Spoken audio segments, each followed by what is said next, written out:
also under criminal defamation laws. The same goes for individual journalists in the country. Slovakia, a blogger who also voiced some criticism, which admittedly wasn't phrased in the most delicate manner, but still, he was convicted to half a year in prison, which again I think is disproportionate. Singapore, number of defamation lawsuits there. We are supporting a couple of cases here in India as well, also for defamation, both civil and criminal. Kazakhstan, Montenegro, so I can basically list a long list of situations in which this is a problem. What is really interesting, I think, about this wide range of cases is that these are all countries that have signed up to some sort of international instrument which protects free speech. It could be the International Covenant on Civil and Political Rights, could be a regional instrument, and many of these countries also have protection of the press, or at least freedom of expression in their constitution. In spite of this, these judgments are being handed down against journalists and independent publications. And I think this really underlines the importance of reforming legislation, because these international instruments, the courts and the Human Rights Committee, etc., have issued very clear language on very basic principles on free expression, saying, for example, that there should be more room for criticism of public officials, that matters that are in the public interest should be discussed freely. The issue of fair comment, this is all well-developed jurisprudence, and in spite of this, national judges are handing down these sentences. Which actually, I think, in a way, also underlines the importance that a lot of these cases are basically brought as a tool for political oppression.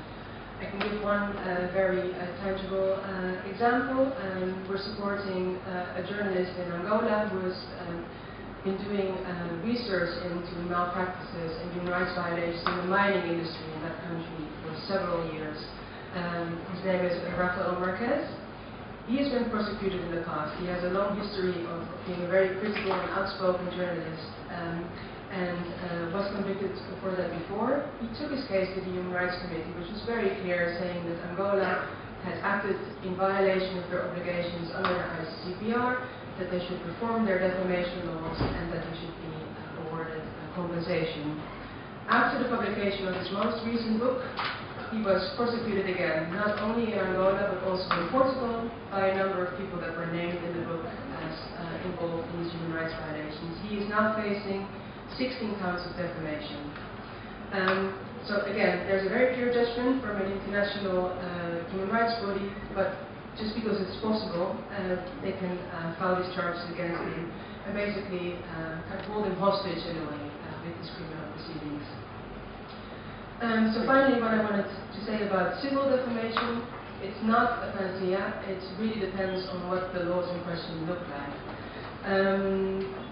One of the great risks of civil defamation suits is awarding excessive damages, which in fact could also have more or less the same result, in the sense that it could basically land someone in prison, such as recently happened in Liberia, where a newspaper called Front Page Africa received $1.5 million award against it.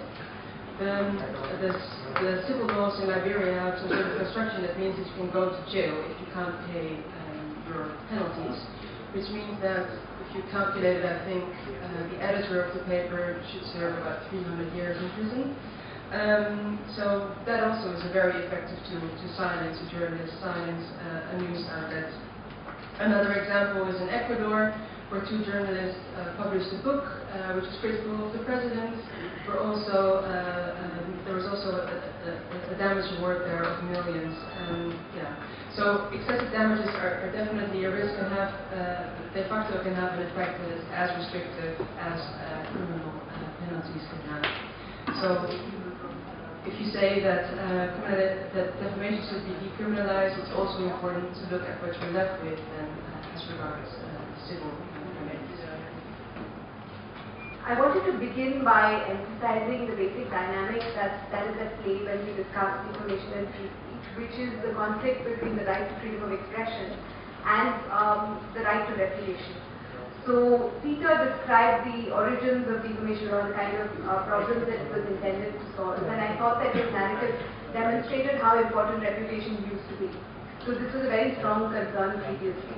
And I'd like you to keep that in mind as I continue, and what I'm going to do is I'm going to tell you two stories about law students that have had two different kinds of brushes with defamation law. And then I'll briefly discuss two cases which many of you might be aware of. One is involving the actress Khushbu, who had 23 criminal complaints slapped against her for defamation. And the other one has to do with the magazine Caravan and its experience with defamation.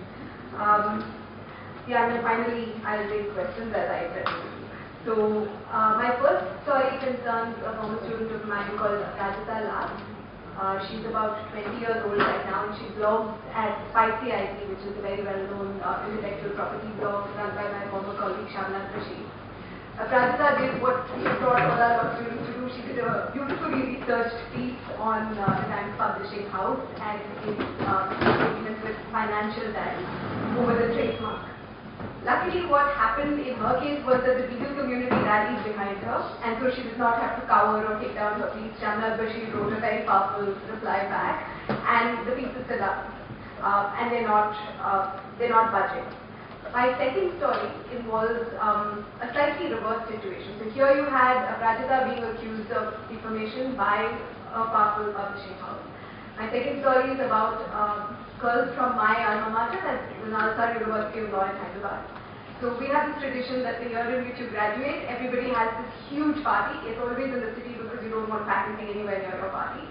So they've gone out and they had their night out. They came out of the pub or the club, wherever the party was, and they were getting into cars. And suddenly they look around and they see some man with a mobile phone filming them. And they ask him to stop, and he refuses. So now these girls are furious because they're wearing Western clothes. There's some strange man standing there and filming them, and it makes you angry. I'm not surprised. So they stand there and they start shouting, right? They sort of trying to persuade him. In the meantime, television cameras have emerged, right? And the television cameras are also sort of intrusively filming them, and naturally they don't like that either, so they object. But the cameras continue filming them.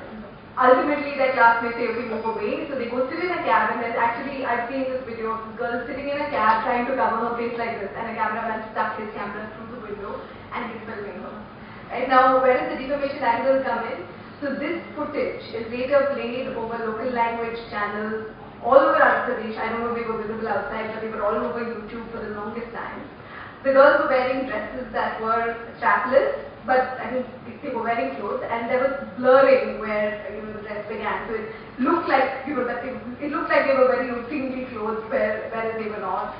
These videos were aired with captions like "Halchal" and youth making a nuisance or whatever version they came up with. And there are these clips floating all over the place. Now we're talking about fifth-year law students who had gone out for a private party. These are people that had jobs with enormous law firms, and law firms are service-oriented industries, so you would worry about how they would react to having one of their associates being what they might perceive as ism.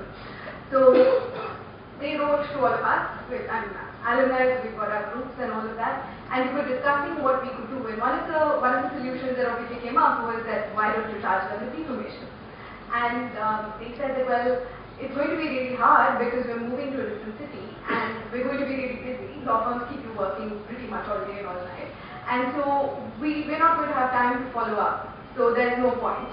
And so what they wanted to do was file litigation to come up with this new mechanism that legal journalists to do this, right? And it puts someone like me in a very conflicted position because my reaction is that, yeah, you don't know what else is happening with journalists using information.